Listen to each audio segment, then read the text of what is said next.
Welcome to AARP, Arizona Hispanic Connection.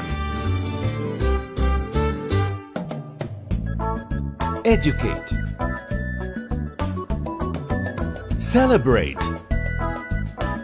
Connect.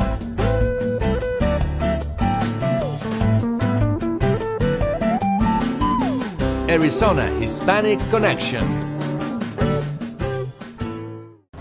Welcome to Arizona Barrios Stories. Welcome to another episode with David Parra Luna and AARP, Arizona Hispanic Connection. Have you registered with AARP or their site? They have a lot of fantastic events. You never know when he's going to have something that you just gotta be there. We just missed an episode, I hope you were there, at the American Legion, and we had the history of music. David Parra, what do you have for us today? Well, thank you for that commercial. We had a lot of fun with Dr. Celestino Fernandez from Tucson. He spoke about the history of Mexican music. So we are planning more events. So thank you for letting folks know that they can register at aarp.org, create an account, and they'll be getting email invitations to these kinds of fun events. So today, Irma, we have two more programs to basically conclude this series that you and I have been doing pretty much the whole year, right? Starting, I think, March, April, on finances. We've been talking about budgeting, using credit, and then taking care of that debt, right? And today we're going to be talking about savings, a little bit of investing, and then obviously for the next program, it'll be protecting our assets. Very, very important. I love the topics that you have been giving us because hopefully people will tune in. It'll give them hints to avoid getting themselves in a mess that they can't get out of. And hopefully these strategies are something they can take on their financial journey to keep them going. Yeah. And you know, you and I have been engaged in this conversation, and the more we do it, the more we realize that money is a big deal. I mean, it takes a lot of effort to make it, and it's not wise to squander it, right? Just to spend it not in a wise way. And not only that, but eventually you get in debt. So we have covered all those topics in past shows. So why don't we get into this matter of saving today? And I want to ask you for your help because we are going to cover a lot of ground, a lot of points that are very basic, but there are a lot. So I'm going to ask you if you can help me read the points on each slide that we have. And then I'll just make brief comments. I don't think I need to make a lot of comments. They're pretty self-explanatory. So would you mind reading the slide that talks about every dollar not spent is a dollar saved, right? And well, that makes sense. Yes. I mean, if you're not going to spend it, hopefully you're going to save it and not squander it. Right. So I like that, that every dollar not spent is a dollar saved. Definitely. We need to keep repeating that to ourselves. Yes. Kind of like a slogan. It's a good slogan. Yeah. All righty. We're looking at the slide that says ways to save. Okay. The first one says to spend wisely. Right. So think about what you're buying. You got to think, is it a need or is it a want? Right. And we covered that on one of our shows. The next one says target debt and avoid unnecessary fees. And what other ideas might we have? Yeah, it's very important, and you know, it's very rewarding when you start to practice these things. Spend wisely. I think I don't have a lot to add there because it's very self-explanatory. A lot of times, you know, because we pay with credit, it's very easy. You don't see the dollar going out of your pocket. You just kind of slide that card and it's very easy to get in trouble, spend in things that you don't really need. So think before you spend, right? Not only do you not, well, you see it, but you don't feel it. Right. Sometimes using plastic, you don't feel it. Right. Whereas if you're taking that dollar out of your wallet, you're feeling it. Oh, I'm down to my last dollar. Targeting debt, of course, you know, we cannot forget about this big element of debt, and let's not go there, because once you start getting in debt, then it's very easy to recover. Avoid unnecessary fees. Some people spend more than what they have in the bank, right? And there's always those overdraft charges. And a lot of people, I have heard a lot of people get hit by the overdraft charges. So be very careful with unnecessary fees. And because we have such a, such a amount of points that we want to cover, how about you help us with 2 steps to avoid? Tapping your retirement fund early. Oh my gosh. Taxes and penalties for early withdrawal of retirement funds are substantial, as are the implications of borrowing against your retirement funds. Oh my.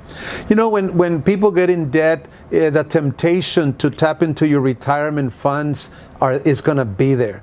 And let's remember that before you hit 59 and a half, if you tap into your 401k, they're going to charge you 10% penalty for touching that money before 59 and a half. And then if you borrow money from your 401k, which can be done, then that amount of money will stop being invested, right? So then you also lose some there.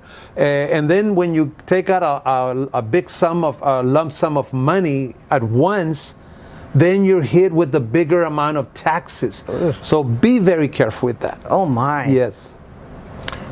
Taking Social Security early, if you file for the benefits before you reach your full retirement age, the amount you receive will be permanently reduced. Again, the temptation is to take early retirement, which starts at 62. But people need to remember that if they don't wait until their full retirement age, which for people having been born in 1960 and after, it's 67. So if people born in 60 and on, their retirement age is 67. So when people retire at their earliest age that you can do it, 62, you'll be hit with about a 25% reduction. Be very careful also with that. Ooh. So let's move to ideas for increasing your income. Is a part-time job available? Yeah, sometimes it may take that, to get rid of the debt. We should never discard the possibility of a part-time job, definitely. Hey, Gil, you might need somebody part-time helping you here. Are you eligible for public benefits and or government assistance programs? Yeah, sometimes people don't know that there are programs out there that they can tap into. So, and not only that, you may be doing well, and then all of a sudden you lose your job, and then you become eligible for benefits, because government benefits are all based on income. They're income based. So though you may not be qualified for it, but who knows? Maybe you get laid off, you don't work full time or what have you. So then your income decreases, and then you might be able to tap into government programs. So never forget about that, and that could also be a possibility. These are all good points. Mm-hmm. Have you considered starting a small business out of your hobby? Right. What would you do? Do you have a hobby that you can make into a business, for instance? For a while there, my hobby was Chinese cooking. Oh, there you go. I don't think I'd start a business out of it. I love music, so I could buy myself a sound system and be a kind of a DJ on a slow scale, because, you'd really need a lot of songs and know about music, and not just love it like I do. So who knows? A hobby could become a business, yeah. Do you have anything you could sell? Definitely. Sometimes we have a bunch of stuff in the house, and who knows, then you may have something that you no longer need. And then today's, you can put it on eBay, you can put it in OfferUp, Craigslist, you can put it all over the place. There's people that do a lot of selling on those platforms, so that's also a possibility. Good ideas. Can you rent an extra room out of your home?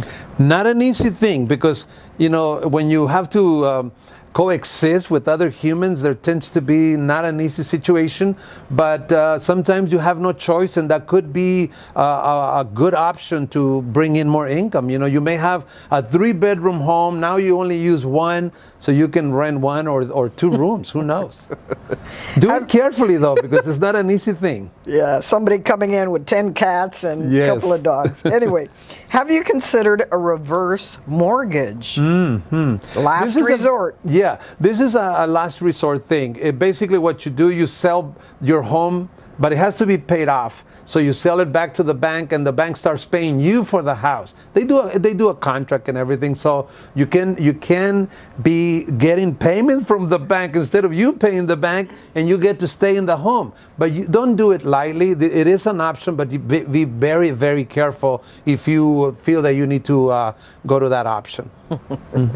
Maybe we can cover one more because of time. You know, how about we go to ideas for reducing your expenses? Does it make sense to move?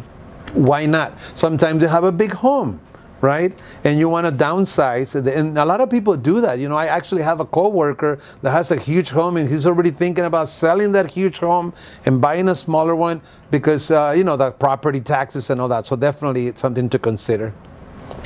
Are there friends or family who could live with you and share expenses? Definitely. A no-brainer, right? When you need it, it can help you to bring in more income. Can you refinance high interest debt? We've covered that a lot in previous shows. Sometimes you're able to refinance by getting a loan with less interest rate, or even a credit card. We also talked about the HELOC. Remember, the home equity line of credit, all those things we have covered. And that workbook that we haven't mentioned today, but there's always the details on that workbook, yes. Could you reduce your food, energy, or entertainment costs? I would like to make the emphasis on entertainment costs, because sometimes food and energy, you know, but entertainment, sometimes we go out too much, you know, so that we might have to look at the budget again. Step 1, budgeting, right? You look at your budget and see where you can cut. Can you substitute less expensive generic or store brand items for name brand items or prescription drugs that you purchase regularly? It's a known fact that generic drugs are cheaper than brands, so that could also be a possibility. Do you carefully review your monthly statements and reoccurring bills to make sure you're not being charged for services that you don't use? There we go again. Budget statements, it's always good to review often to make sure that you're not being charged for things you didn't buy. So these are the concepts around every dollar not spent is a dollar saved. Thank you, David. Thank you for these tidbits. I hope people take them to heart. And next time, we'll be covering more of this. Definitely. Thank you so much for the opportunity. This is Irma from Arizona Barrio Stories. We hope you had paper and pencil, or you have the workbook and you've downloaded it. These are ideas that will hopefully help you. Watch for us again, and we will see you soon.